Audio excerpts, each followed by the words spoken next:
Hello friends, good morning. I'm Aarti. I'm going to dictate you exercise number 9 and 10 from Progressive Zone.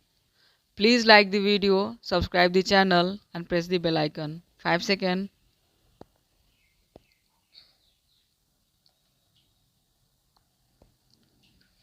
Start. Now, generally speaking, these political aspects of the Asian struggle is drawing to its natural and inevitable culmination. But at the same time, the economic aspect continues and is bound up with all manner of economic problems affecting the world. From the Asian point of view, it has become essentially a matter of extreme urgency to deal with these problems. From the world point of view, it is equally urgent, really, because unless these problems are dealt with in Asia, they affect other parts of the world. I have no doubt that you, ladies and gentlemen, who are members of this commission, realize the importance of what I have said and will make it clear to the United Nations that any attempt to pay inadequate attention to Asian problems is likely to defeat the end which the United Nations has in view. In Asia, many historical forces have been at work for many years past, and many things have happened which are good and many things which are not so good. As always happens when impersonal historical forces are in action, they are still in action. We try to mold them a little, to divert them here and there, but essentially they will carry on till they fulfill their purpose and their historical destiny. That historical destiny can only be one of complete political and economic freedom within some kind of framework. In Asia and the rest of the world, there are various systems at work, political and economic, in different countries. Obviously, it will not be possible to cooperate easily unless we proceed on the basis of not interfering with any system, political or economic, in any country, leaving it to that country to develop as it chooses within the larger sphere of world cooperation. You can look upon the problems of Asia from the long term and the short term point of view. The short term problems demand immediate attention because of the urgency of solving some great difficulties. There is, for instance, the aspect of food. It is an extraordinary state of affairs that in a country like India or similar predominantly agricultural countries, we should lack food, or that we should not have a sufficiency in food.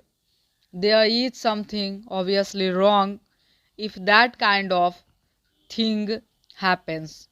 I have no doubt in my mind that India, for its part, can and we will produce enough food for itself.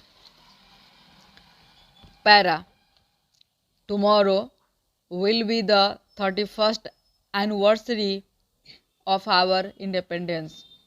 On the eve of this auspicious occasion, I greet you, my fellow citizens, at home and abroad, and offer you my good wishes.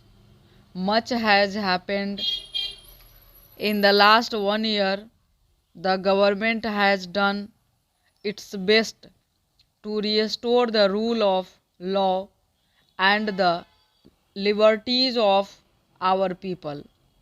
I want to speak to you tonight not only of our achievements and aspirations but also the unfulfilled tasks and the tormenting differences casting their ominous shadows on our national life. A country of India's dimensions, with its missed opportunities and mounting challenges, remains a nation in constant evolution.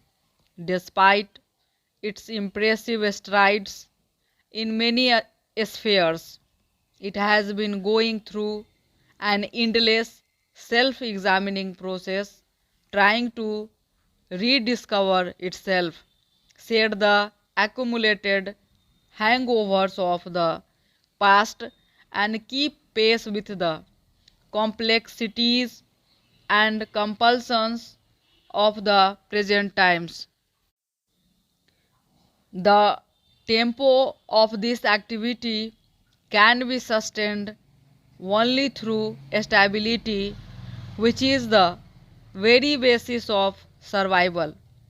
The country stands today at the critical crossroads of history, and any false turn could prove ruinous for the nation. In a democracy, there is always place for honest differences. The inherent right of dissent must not, however, be carried to the point of obstructing the democratic processes, blocking the proceedings of legislatures, carrying controversies to the streets, or indulging in the politics of denunciation and manipulation. The country's political system can function only within the framework of the accepted norms based on self restraint and readiness to place public welfare above narrow party or personal interests. A nation torn as under by bitter discord can hardly hold its place or make any progress.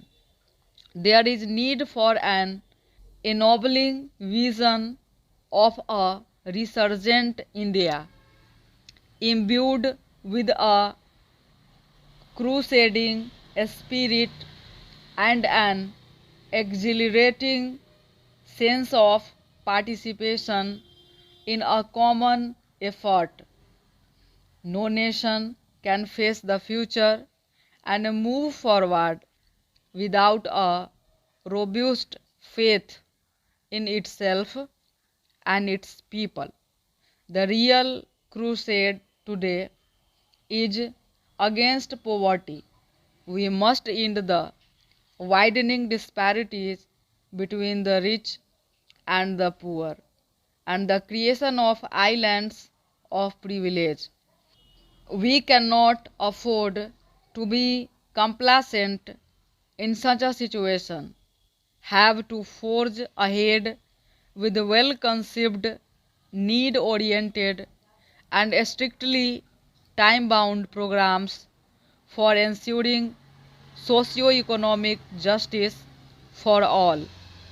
The future must hold out a promise for a better life for the economically weaker and vulnerable sections of our society. Stop.